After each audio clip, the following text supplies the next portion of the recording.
I'm going to share my screen.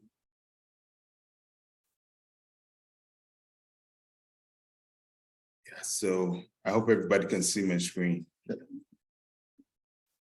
So when you click on the link that I just put in the chat, it will open to this form. And that is the interest form for the Keys to Equity ADU program. And from the first page, just stuffs about our partners, and everything that you should know about the program. So you read all that, get our the Keys to Equity email, and we'll also put our personal emails in the chat too, so that you can get hold of us directly. And let's go to the next page, and the next page starts with your email. So let's say charles@gmail.com, and then we are seeking your consent. You need to read everything out to your full understanding before you proceed on the next So we at NHS value your trust and are committed to protecting your personal information. So the Keys to Equity program application is designed to assist your interest and needs. So basically what this is telling you is that there are certain information that we are going to ask of you, and the interest form is just a preliminary form that you're going to complete for us to assess your eligibility to the program. So you can either agree to it or no to move forward. None is going to stop you. So yes, then you go to the next page, and this is the next page. The first aspect of the next page is, how did you hear about us? Maybe it's from our monthly newsletters, any community focus group, family and friends, which is mostly what we get. So you choose what is peculiar to you. And then we come to your name. So you put in your name, your last name, okay. And if you have a co-borrower or a co-applicant that you want to work with, because primarily, when you have your deed, there are some people who have co-borrowers. So the co-borrower would certainly be on your deed. So you can put the person's name on it. And then your phone number too, you can put it on it. And then the race for demographic analysis. So you just put it in there. Are you a man, woman? Just there. And why are you interested in the Keys to Equity program? You can either put something there or you skip it. It will take you to the next page. Oh, well, maybe to provide housing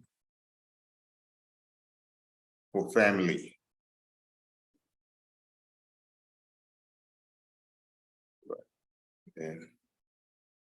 Right. So you need to give us your property address, the property city. Those are some of the primary data that we need, to conduct our assessment. So if the property is not located in Oakland, then that will be a barrier for us to moving forward. But we would share resources with you, so you put in your address information.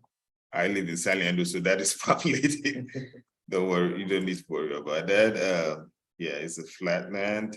And do you currently live in the property? Yeah, because we are looking for owner-occupied properties. So, and when that information is provided, it then tells you what year you bought it, 2000. These are just rough. What is your mortgage balance? Let's say 150,000. How much do you pay for your mortgage? Let's say 1,500. What's your current interest rate? All these information can be found on your your monthly mortgage statement. Yeah, so all this information can be found there. Your current interest rate, let's say 2.5. The current value, this is just an estimate. So you can get an estimate of your home value from, let's say, Zillow, Redfin, or Realtor.com. So let's say 700,000. You put it in there. And are you aware of any deed restriction? No. Are there any additional liens? Maybe you might have a second, or you might have an equity line. If yes, it is going to ask you of the amount. If no, it moves you forward. Is your property currently in the living trust? This is not a barrier. We just want to know so that we will be able to inform the lenders that the property is in the living trust, because it has a kind of a special treatment, for financing. So we just have to know it and then pass it on to the lenders. Yeah, and this tells us, do you have any fair idea of your credit score? Just say 540, yeah. And your annual household income is 65,000. Yeah. And the last aspect of it is information about what type of ADU you are looking at. If it's a conversion of an existing space, maybe a garage conversion, then you click, or maybe you want an attached, or maybe you want a detached, you just click on it. And if you're unsure too, you can just click on it and let us know. And we just want to know if you are willing to rent out your ADU unit when it's built. So we just want information on that. If you're unsure, just click on sure.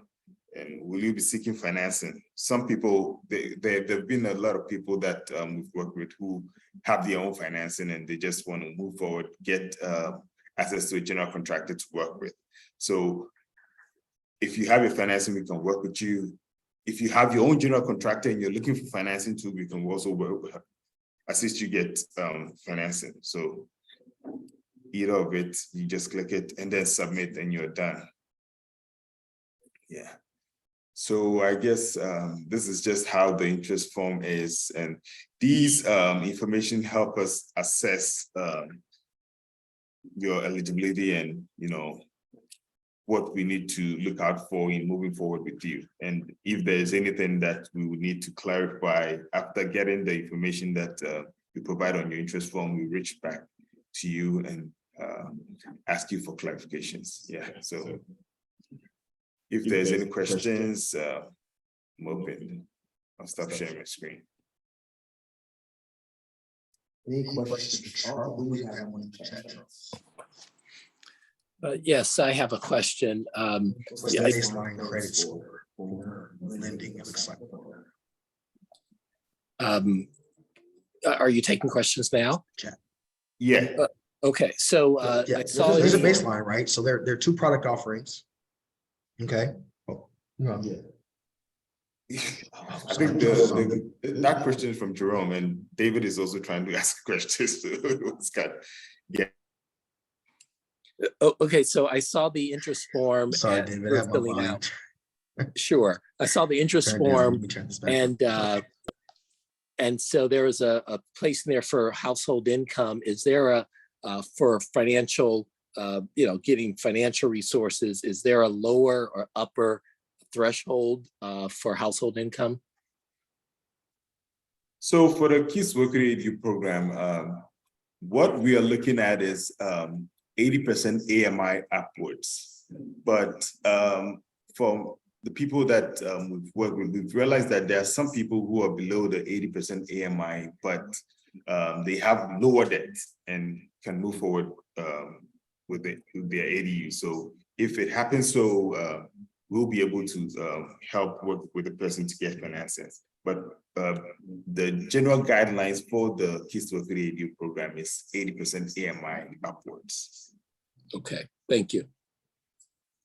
And for the baseline credit score, it will depend on the product offering, but think on the minimum is 540. So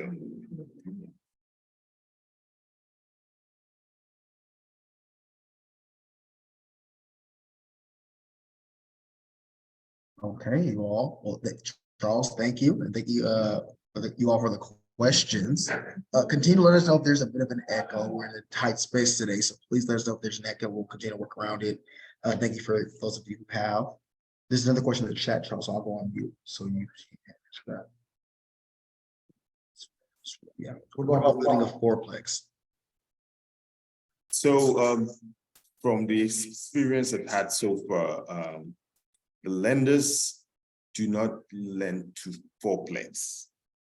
I think the maximum that, well, I can still ask and get back to you on that, but from the experience that I've got so far, the only person that I've been able to move forward was a duplex. Yeah. So if it's a fourplex, I'm just hoping it's not a condominium, because that also has a different guidelines and different, yeah, so.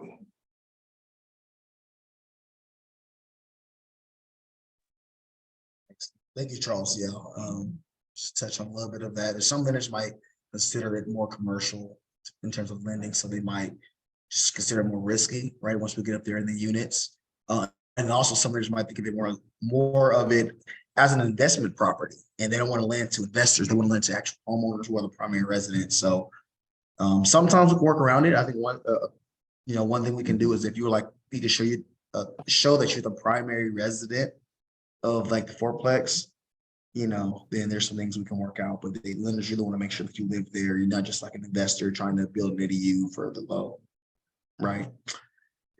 So yeah, thank you, Charles. Any other questions for Charles? Are there grants available for these ADUs?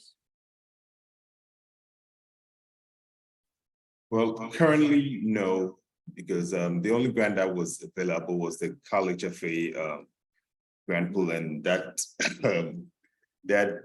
money extinguished like in seconds. So yeah, there's no grant available now, but we do have a pre-development grant pool. It's not a grant pool, but we do give out that money for a pre-development, but we are going to get it back when you close on your loan.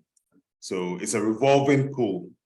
Yeah, so we front that money for individuals to get their permitting, all those preliminary stuffs done, the pre-development stuff's done. And then when the loan closes, we get back those funds. So definitely what you want to do is, to Charles's point, is reach out to Charles, let him know what you need, what you need to use the funds for, right? We have, loan funding and grant funding, right, for pre-development funds, right? As it pertains to building an ADU, there's no grant funding for that, no, right? And then like to Charles's point, Cal has really run out. It's just very hard to get into that, to build that relationship with, folks who would put you on the list and keep you up to date, right? Lenders kind of all over the place with that, to be very direct with you and honest. So I would still like reach out to Charles, let us know what your actual situation is so we can direct you to those lenders directly, right? Connect you with them so they can put you on their list, so they can get you an application, because it really comes down to, what your situation is. You might need to leverage a program that you have never heard of to get your ADU built, and we can connect you to some folks like that, right? For example, we have multiple bridge loan programs who will loan you up to a small amount of money, like $100,000. If that's all you need to build your ADU, then that's all you need. You don't need to be worried about like a Cal have a program or getting on their list and waiting, right? So it really comes down to consultation. Everyone's situation is different. Reach out to us so we can guide you in this direction. So I wanted to shout out Charles. Thank you, and thank you all for your questions. This is great. We have our main guy here right now. I want to go ahead and introduce Ryan O'Connell, everyone. Charles and I are super excited as always to have Ryan. He's been a great partner, and I'll say this, right? It's very hard to be labeled as an expert in anything. But I think Ryan is, if not already there, is working his way the day away. So he can answer many questions you might have about just constructing an ADU, and not just in Oakland, right? Some of us are in other counties. So, but the process is very similar, not the exact same, but there's things you just want to know, right? So I want to go ahead and Charles, I want to thank you, Ryan. Thank you all. I want to pass the floor to Ryan O'Connell from How to ADU. If you want to find Ryan, you can find him on multiple social media platforms. I believe YouTube, right? How to ADU, Ryan O'Connell, Twitter, potentially Instagram, right? Yeah, you're on there as well. For sure, Twitter and YouTube are popping off. So it's a pleasure to have you here, Ryan. Thank you. We're going to pass the floor to you, and I will go ahead and share my screen when you're ready. But we want to pass the floor to you, Ryan. Thank you so much for having me. And it's always an honor to go after Charles. And at the end of the program, y'all are good students. By now you've learned everything. So we're going to do the recap. And there's a kind of a potpourri. We'll hit some topics that go across all the lessons you've had so far, add a little bit. But basically, if you have questions as we go, pop them in the chat, because it kind of helps me know, oh, we went over this in a lot of detail, or actually I still have a lot of lack of clarity around something. So use that chat actively. And now, are we gonna, Dominic, are you gonna share screen, or do you want me to pop it up? I can share my screen. Do you prefer me to? I can. No, completely up to you guys. Yep. Your show. I have it ready to go. Cool. And you can let me know how do you like me Yeah, to sure. go through. We're ready. All right, so let's crack in. So I think like we just talked about, we can move on to the next. The disclaimer slides are never fun, but as we've talked about already, projects vary from place to place. Your specific project is always going to be a little bit different. So I'm going to answer broad information. Some of this information is literally impossible to give you everything you need to know, because, for example, if you intend to rent this unit, you're going to be a landlord, but you might not be a landlord until a year or two from now. And the rules for landlords change over time, and they exist at the federal, state, local level. So that's why you really want to lean on Keys to Equity and use their services to hold your hand through this stuff, because they will keep you up to date. They will point you to the detailed resources you need. And this is just for guidance and general information only. All right. So some of the more fun topics, though, we'll get into a bit of the marketing on like how you actually go about finding a tenant and how you can talk about your unit when you're advertising, different places you might advertise. Some of them are common sense, but some you might go, oh, I didn't know that. Talk about some of the maintenance obligations, also some of the benefits of those maintenance obligations, because it's not just a burden, it's a way to keep your property in high value. And also talk about property taxes and some of the responsibilities around that.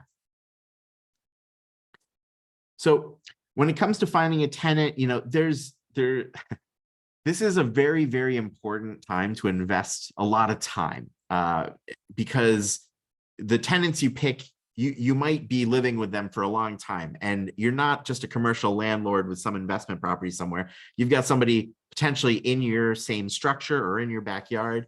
And it becomes really important to do your diligence and choose the right person to coexist with you in that space. And then set up the rules so that you're going to communicate well with them. You kind of know what's par for the course ahead of time, right? By communicating clearly up front, and by having a very high communication, high touch kind of application process when you're first advertising the property. But oh, sorry, can we go back one little second? So when we're advertising that property for rent, we're going to talk about writing the actual ad. We're going to talk about taking photos and how to make it look like $1 million so you get the rent that you deserve and the renter you deserve. And we're going to talk about how you can host open houses or individual showings, and some of the pointers there. And we're going to talk about sending out applications and how to sort of have consistent application processes so that you give everybody a fair chance when they're applying. Cool. So this is an obvious one, but Craigslist is still a great place for free online advertising. It's a classified and forum site, just like the old-fashioned classified section of the newspaper, except you can put a bunch of pictures in there. You can put a lot more text and information. And unlike the old-fashioned newspaper, they're not charging you per character. So great place to post items and post apartment or ADU rentals and look for the right client, look for the right tenant. These listings, they can go really far beyond what we think of for the classified section, and they're a great place. It's very easy to browse. easy to try different things and test different ways to list your property. When you're going up and doing that listing, and you're going to feature a lot of photos, it's a good idea to take your time. And you've spent so much money and time on building a nice ADU, but actually how you take those pictures and how you present it online is going to make a big difference in the type of response you get from tenants.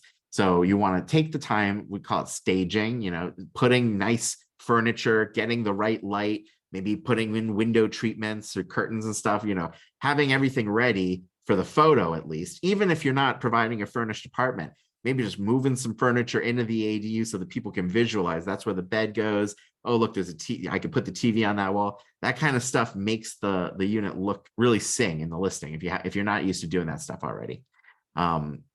Staging rentals is a great way to add value. I would say, like, you know, where you guys are, where you guys and gals are building, there's not a lot of vacancy. So hopefully you find a tenant very quickly, but the volume of tenant response and the amount people are willing to invest in being your tenant goes up, the nicer you make that unit look.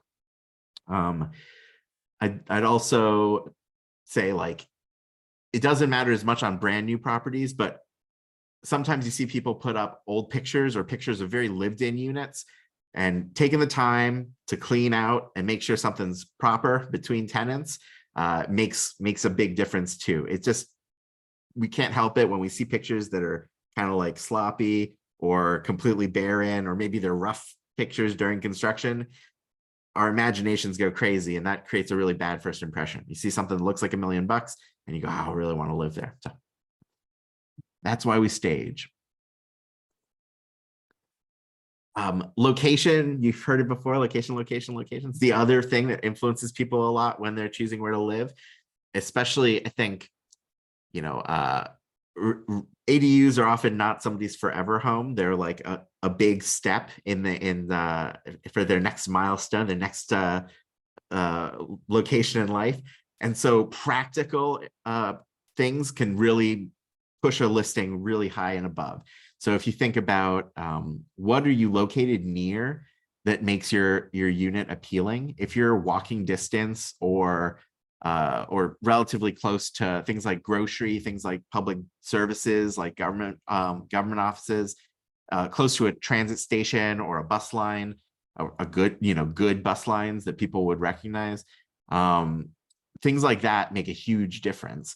A lot of the time, this is kind of missing middle housing. So you're gonna find a lot of tenants who really appreciate those amenities, even if you're not necessarily in a completely urban area, even if you're in a relatively suburban area. I think too, parking replacement requirements are so low, and parking requirements are so low on ADUs. A lot of the time, you do want to flag exactly where people can park, or if parking's available off street, or if they're dependent on street parking. Some landlords I know even give kind of incentives for tenants who are going to move in and not use their car. So you can include transit fares and things like that with you, or deduct them from the rent, things like that. Location near all of these kinds of amenities is really something to highlight. You can, I mean, you know your place. But also you can look up kind of walkability scores, and those track things like how close you are to different major amenities that make you kind of a 15-minute city kind of thing, where people can really appreciate all the benefits of the location. I'll throw in, I think this probably got covered in like part 5 or part 4, but be careful when you're talking about location and all the amenities that you provide with your ADU. Probably focus on the language should focus on the unit itself. And so things that are good to say are like, near this school campus, or near this school, or within the school district. Things that you should not say are like perfect for families with young children. You don't want to make the marketing too much about the tenant, because you want to give everybody a fair chance, and you don't want to frame any of your listings as biased one way or another. You want to focus on the listing itself, on the location itself, and the physical qualities of that rental. Yeah. Other advertising tips and tricks, like I said, you can get walkability scores from a lot of these websites.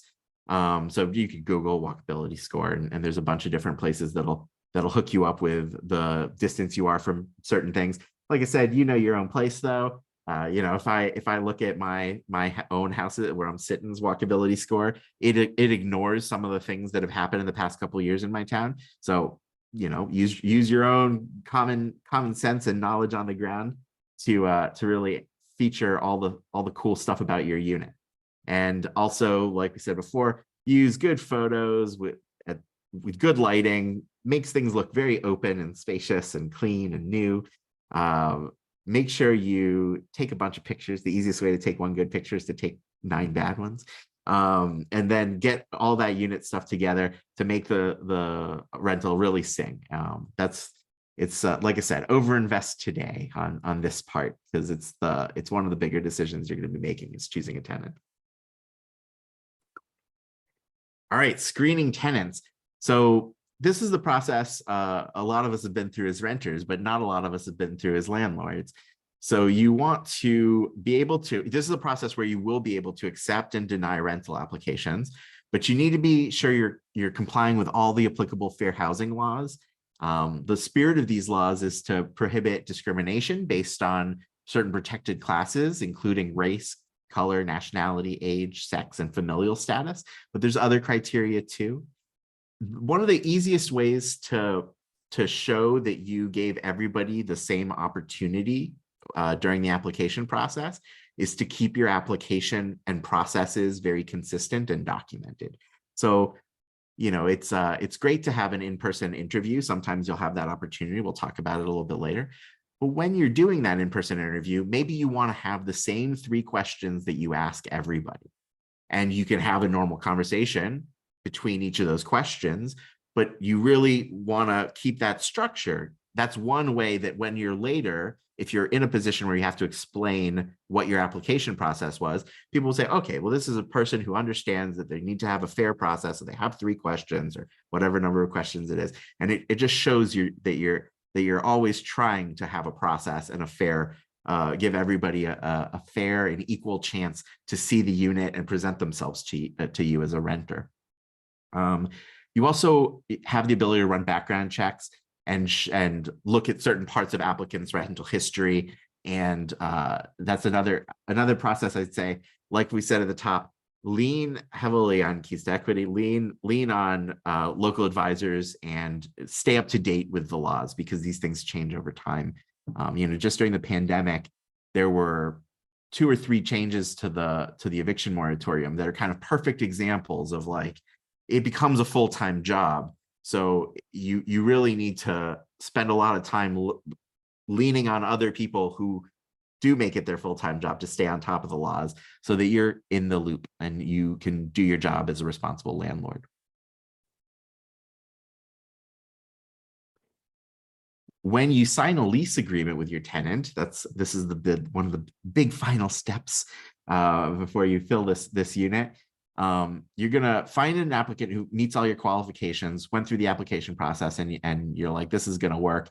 And you want them to sign a lease agreement that's really clear and that states all the specifications of your lease, all the terms, the payment terms, the length of the lease. And I honestly think that the lease agreement is a great place to establish a lot of detail. Things that come up a lot with accessory dwelling units specifically that aren't necessarily things that normal landlords with big multifamily units care about. You're sharing this space. You might want to be really clear about how your tenant is to enter the backyard or enter the unit.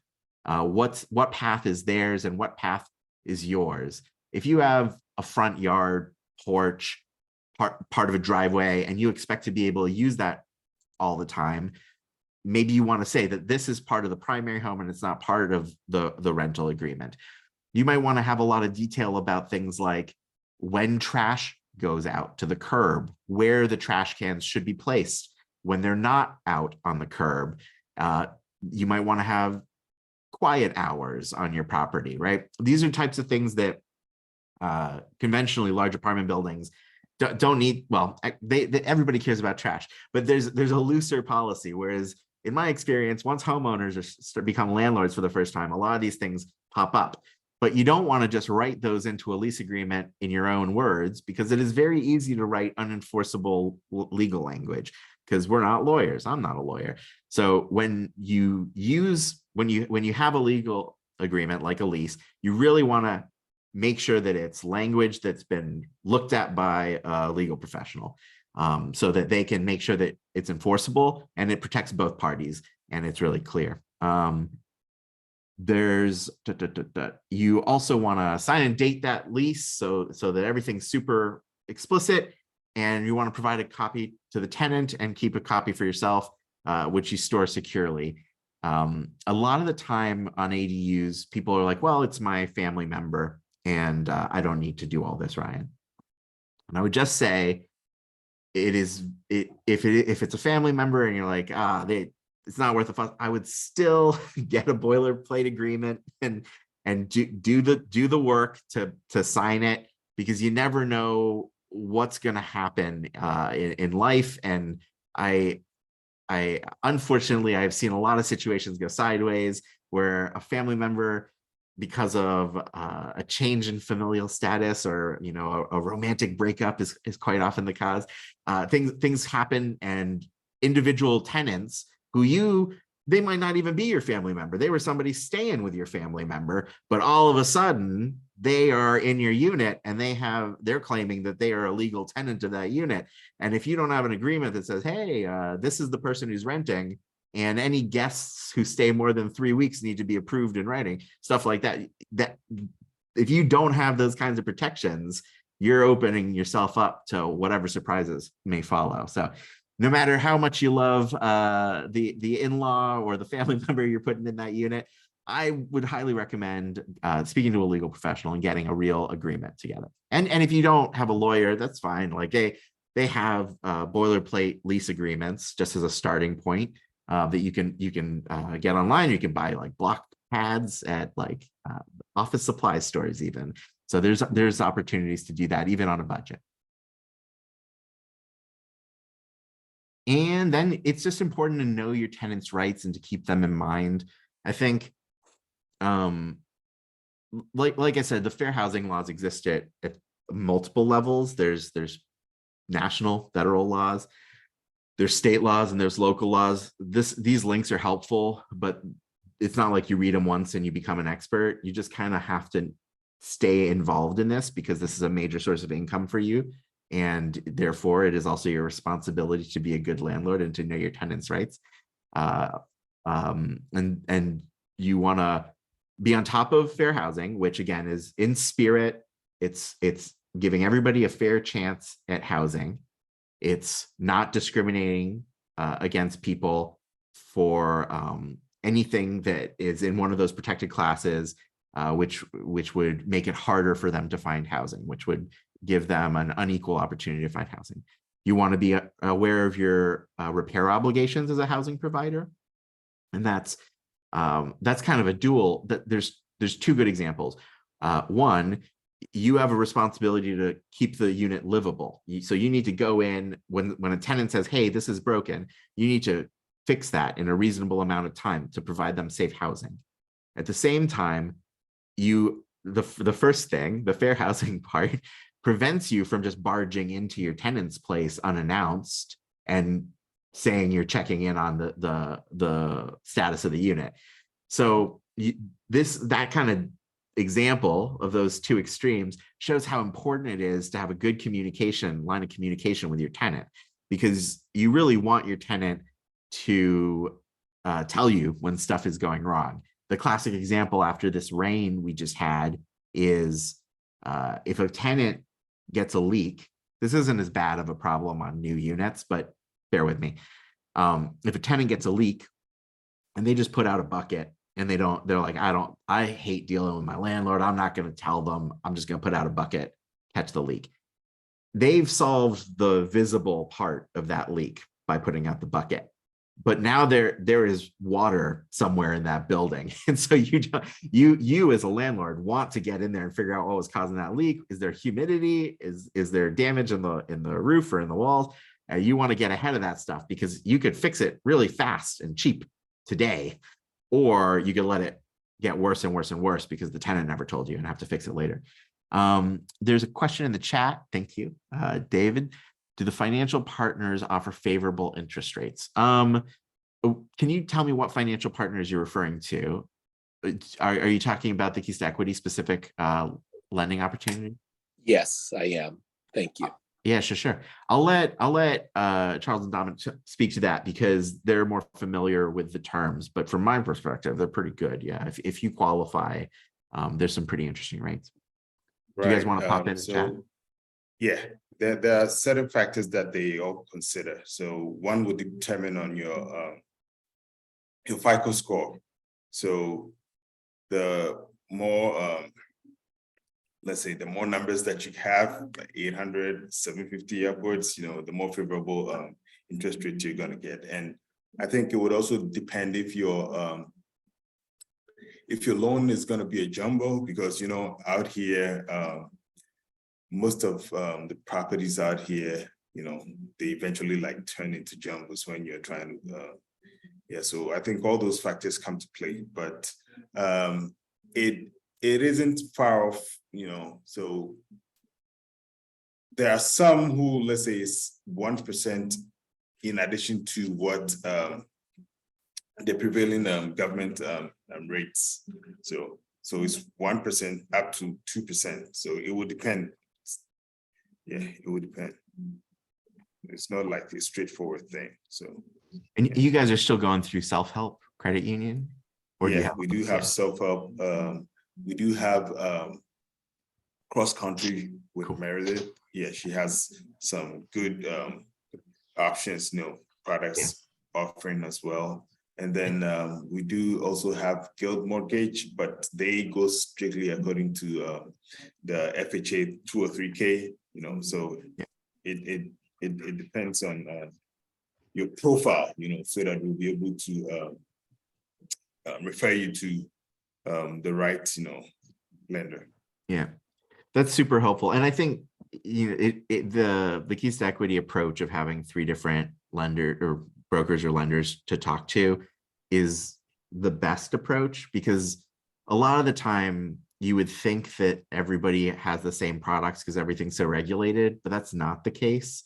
And different, somebody who's set up like Guild is, that Charles was just explaining, like they're really limited to that 203, what's it, 203K? Yeah, 203K, yeah. Yeah, it's all a bunch of just alphabet soup. But like when they're limited to that means they're set with the rules, the federally regulated rules attached to that program, as opposed to self-help has some portfolio lending, I think, which allows it means it's like loaning you their money, not loaning you money that investors' money. No, yeah, exactly, money that they're going to hold in their vault. Yeah, and that gives them a lot of freedom because it's regulated differently. And so like there's the important thing as an individual is that there's not like one option that's best for everybody. You got to go shop around.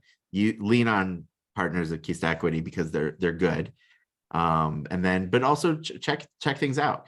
Like I think does that explain things, David? It does. And if I may, just one other question. Sure. So you mentioned earlier about, or Charles did, about most loans being jumbo loans. So if I have a mortgage on my house already, but is it in order to do this, would they refi my whole house and then add for the expense of the ADU, or would they just give me a second mortgage for the ADU, which would not have to force me into a jumbo? That's another one of those questions that varies per person and per institution that you go to. But right now, insanely unpopular to do refinances of the primary mortgage, right? Everybody exactly. It is in the offering, but people are not subscribing to that because of the interest rates. So we do have a second lien. We have it is a home equity loan, and then we have a HELOC. So it will depend on the guidelines with both self-help and then cross-country offers home equity line of credit or home equity loans, but their guidelines are different. So it will depend on your profile. Wherever it matches, then we refer you to that lender. And then Okay. there are calculators online. You can go find a blended rate calculator so that you can say, hey, my first mortgage is at 3, and then I'm getting this HELOC that's up at prime plus 2 or whatever you end up at.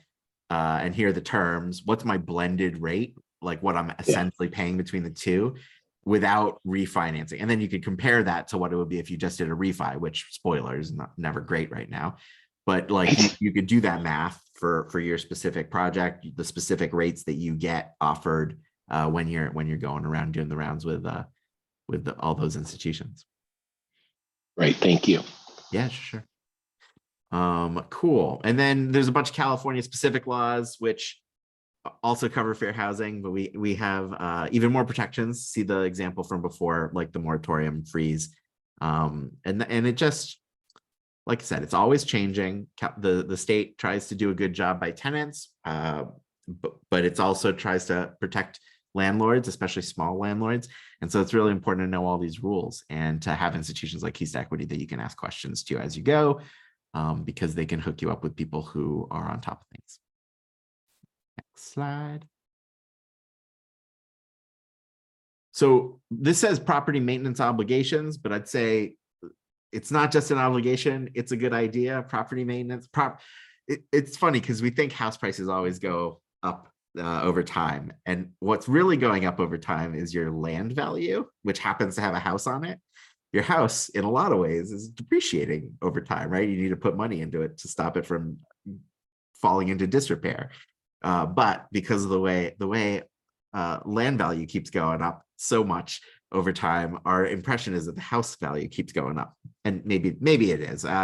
But the important thing to remember there is that if you left everything alone, your house slowly deteriorates over time.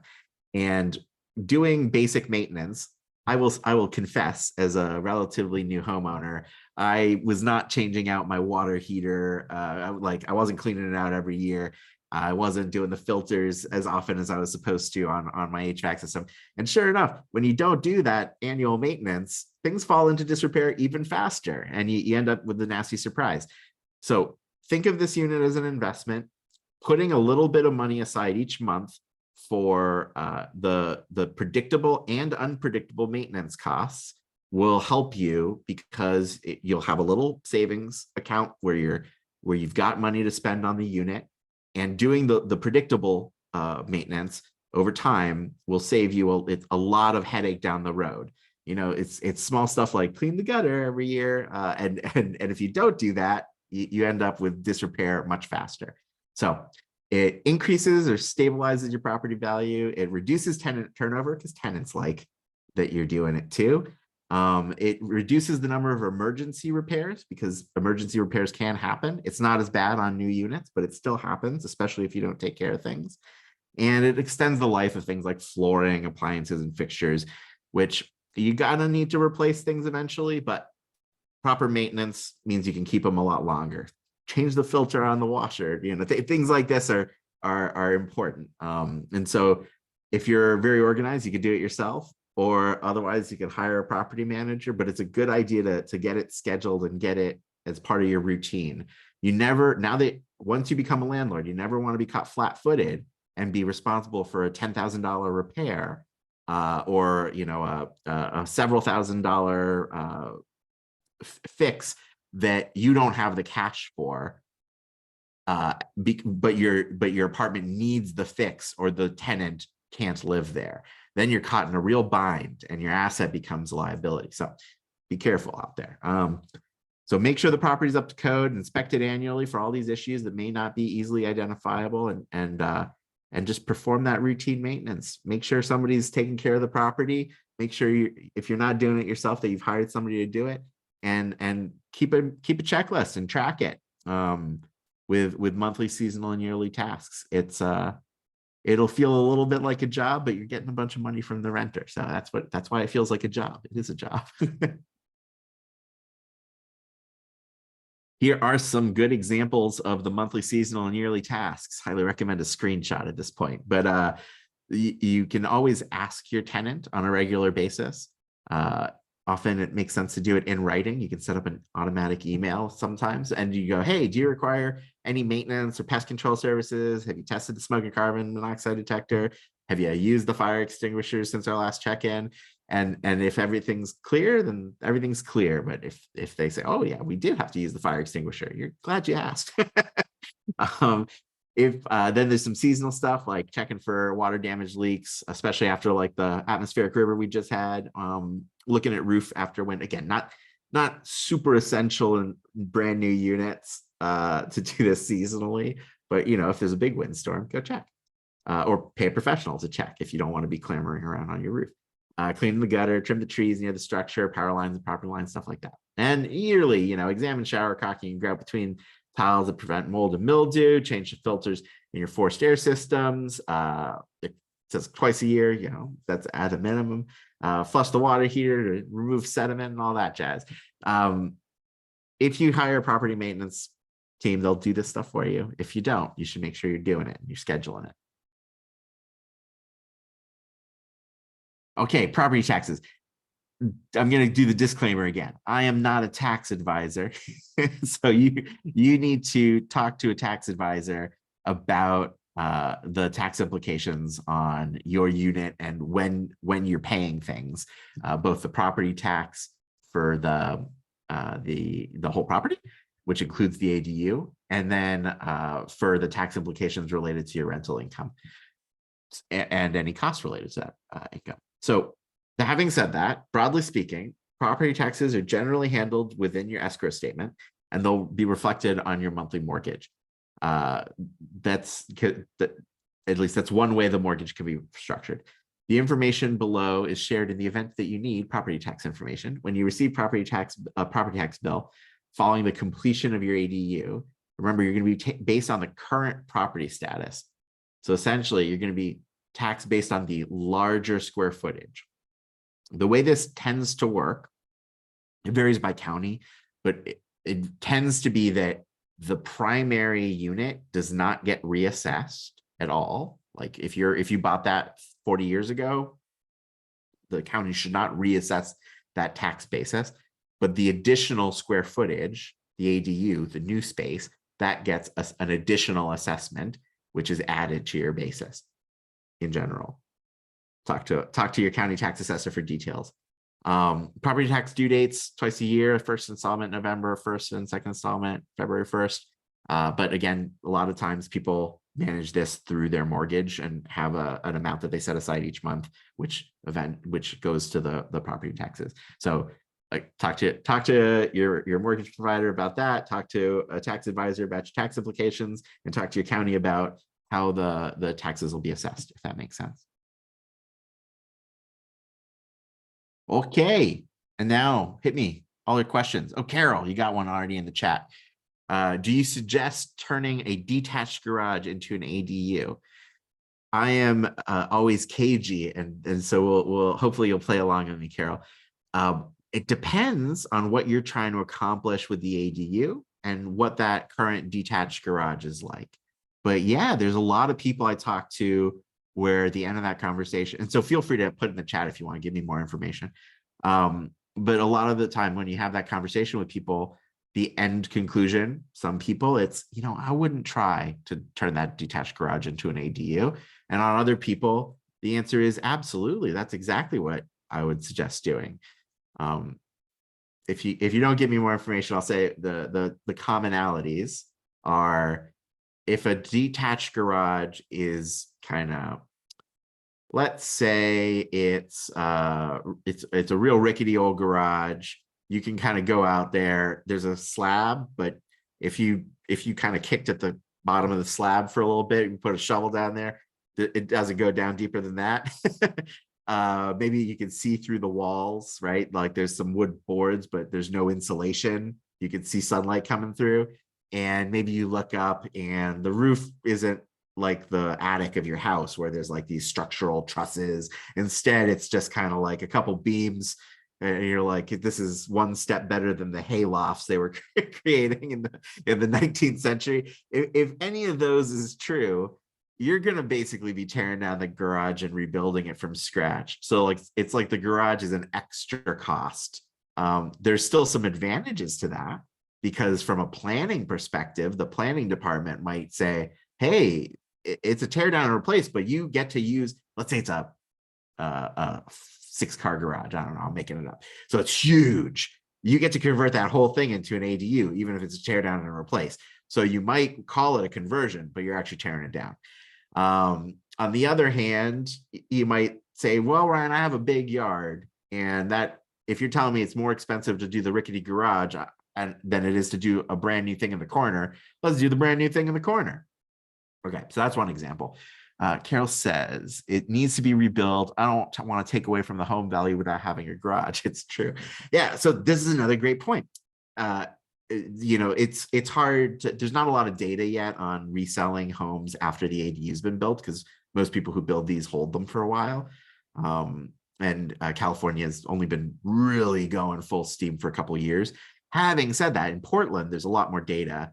And there's a really good appraiser up there who's crunched the numbers, and he's shown statistically significant, like, hey, if you replace your garage with an ADU, you get the value of the ADU, but you lose the value of the garage.